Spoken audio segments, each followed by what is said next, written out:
Bonjour, dans ce mini tuto, je vais vous présenter comment installer Windows sur une machine Proxmox.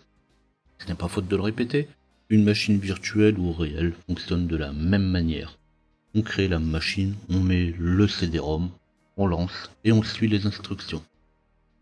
Donc sans m'attarder trop longtemps là-dessus, voici rapidement la procédure. Alors pour l'installation de Proxmox et son utilisation de base, je vous laisserai aller voir mes vidéos précédentes sur le sujet. Donc sans plus attendre, je me connecte à mon Proxmox et on y va. Alors on va commencer par ajouter un support pour l'installation. Donc ici je vais prendre un fichier ISO de Windows. Donc je vais aller dans Proxmox, dans Local, dans Contenu, Upload, et là je vais choisir le fichier que je veux uploader. Alors suivant la taille et les performances du système, ça va prendre de quelques secondes à quelques dizaines de secondes.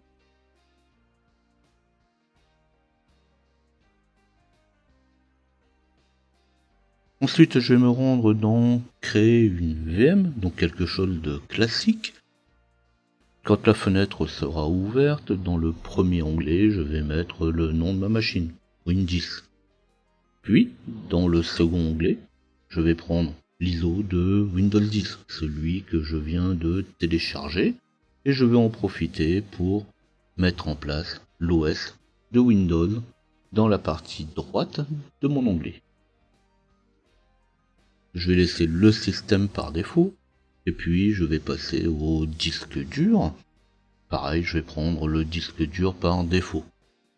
20, 30 ou 40 Go suffisent largement de toute façon pour faire mon installation.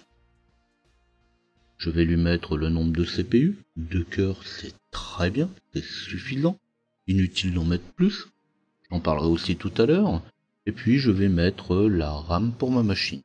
Donc ici je vais mettre 4 Go, ça sera suivant les moyens, suivant ce que vous disposez sur votre serveur.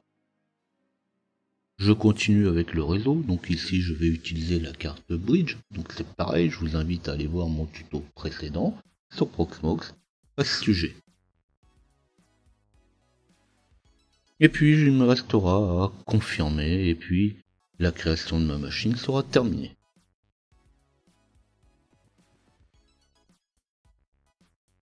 Donc quand c'est bon, quand c'est parti, je vais pouvoir démarrer ma VM. Alors ici, le démarrage d'une VM est plutôt long. Alors sinon, pour ceux qui sont plus pressés, on pourra utiliser l'EFI. Donc l'EFI est un peu plus rapide. Ça j'en ai déjà parlé pour la création d'une machine, justement quand j'ai parlé de Ubuntu. Alors par contre, pour Windows, ça va demander de taper une touche. Et si vous oubliez de taper une touche, ou si vous ne la tapez pas, eh bien il va booter sur le PXE.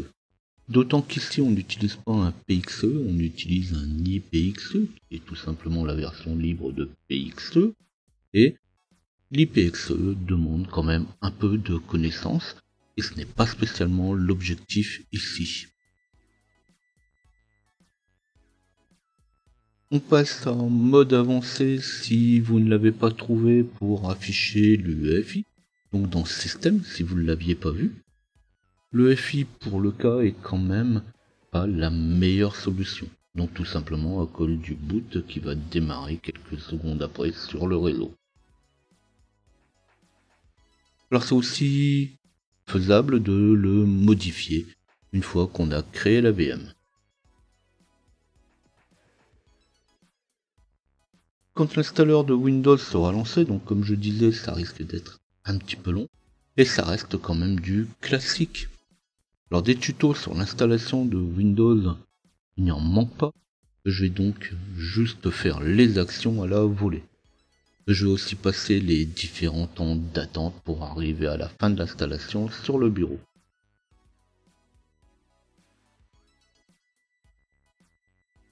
Donc comme je disais, c'est quelque chose de très classique.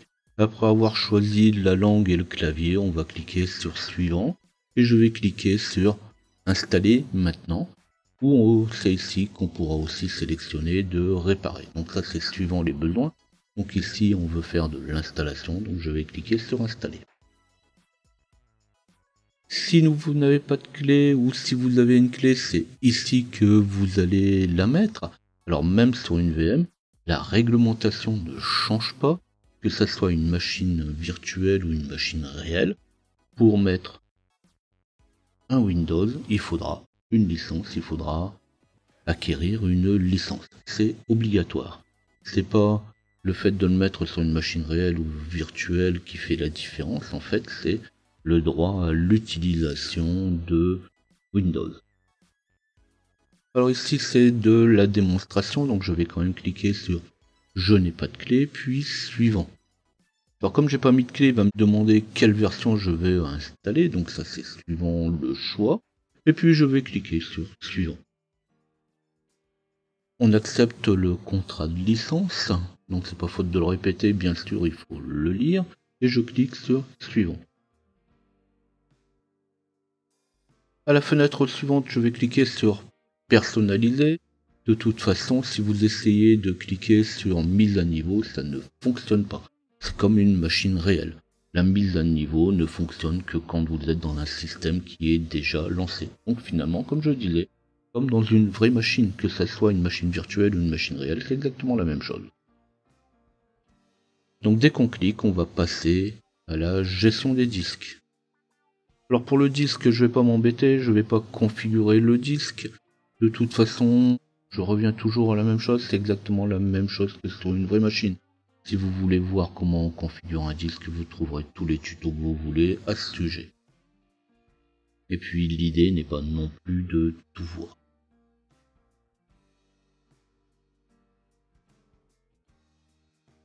Alors ici on va attendre quelques minutes d'installation, donc suivant les performances.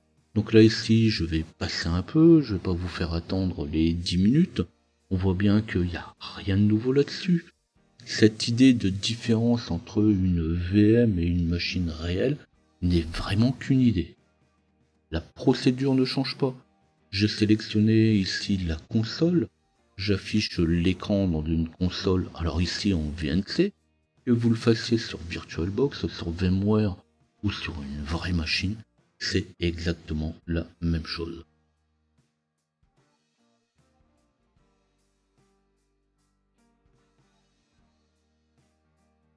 Alors après de longues minutes, suivant les performances du système, mais aussi tout simplement parce que c'est long, on va pouvoir terminer la configuration. Alors ici, il n'y a pas de secret, il faut attendre mon installation pour arriver à ce stade. On en est à peine 8 minutes, mais en réalité, eh bien, elle m'aura pris presque 20 minutes.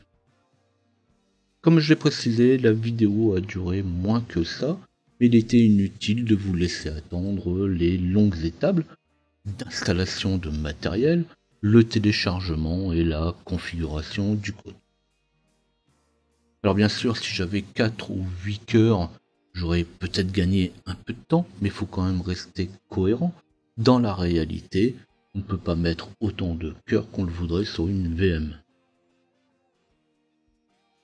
Mais aussi, on n'attend pas autant de temps que ça dans la réalité. On installe une seule machine, et puis les autres, on se contente de les cloner. C'est plus rapide, c'est plus propre, et surtout, on peut se concentrer sur une seule installation, mais celle-ci de manière correcte. Et une fois sur le bureau, le reste ne sera que de l'utilisation classique d'un système d'exploitation.